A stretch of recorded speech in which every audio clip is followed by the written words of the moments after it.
Okay, so you know it's in my habit to actually help people as much as I can and to share information as much as I can.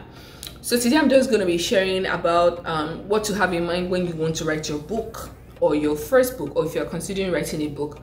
I've had people reach out to me about this, and I can say that if you're committed to it, it's actually not something that is it's not something that is impossible. And one thing you should just know, that you have to have a doer spirit. If you really want to get your book done, if you want to publish a book, then you have to have the spirit to do, and you must act and finish it. The reason why I'm saying that is a lot of people have ideas and say, one day I'll write a book. When is it one day? Are you procrastinating because you are lazy, or you're procrastinating because you feel like it's not the time yet? But even if it's not the time yet, I believe that you can still write it and maybe not publish it yet. I don't know. Are you procrastinating because you are led, or you're procrastinating because you are you're lazy? You have to figure out which one. Is it because you've not gotten a client in your spirit to go about that book, or you've gotten it but you still just want to hang around? You feel like you're not ready. I listened to DDK one time, Debola Deji Kurumi, and then she was saying something about, like, some people, she has published like 15 books in 15 years, just an example, and there's someone else who wants that one book that she wants to publish to be perfect.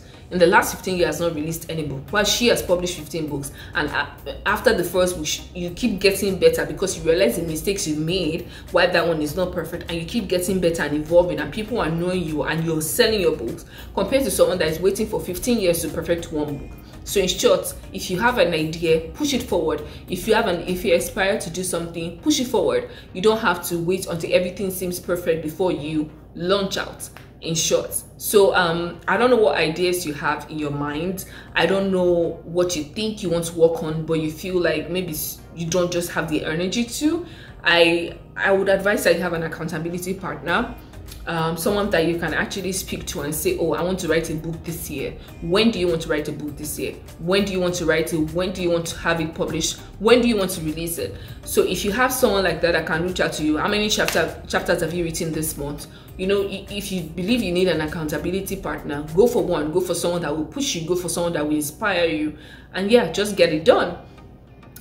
For some people, another thing can be to commit yourself. And how can you commit yourself? An example of what I do is, if I go online and say I'm going to do this, for example, I'm going to be sharing for the next 30 days on how to be a better version of yourself. Because I've put it online, I'll feel like people have seen it, and because people have seen it, I have to do it, because I already said I would do it, because it's also about my own integrity on the line. So things like that are things that you can do to put yourself in check and to ensure that you still do it. So when you are done writing is the big part. You have to write, you have to have at times you might not even know what you want to say in bits, but if you have the big picture, I would advise that you have the big picture, and then you have some points to break it down. For example, you want to write about first year of marriage, which is like my second book, 365 Days Married. Okay, I want to help people make their first year of marriage, be able to navigate their first year of marriage with ease. Okay, so what do I want to talk about that will make them navigate the first year of marriage with ease? Like, okay, their finances, their spiritual life, the sexual part, dealing with in-laws. Then when I have those pillars, I can call it content pillar in this case also, then I can take each one and then write on it. So in short, have the big picture summarized, and then have like content pillars. Okay, on this topic, what do I want to talk about here? So that will help you make your writing easier, because you're now building on each bullet points that you've written down before. I hope that makes sense. And then figure out how you want to publish your book. Are you self-publishing? Do you need a publishing house? If you do, reach out to them. I self-published my 2 books, so I really can't give you so much information about reaching out to a publishing house. I just know that you can actually publish yourself. My first book was an ebook. My second book was an ebook and a physical book.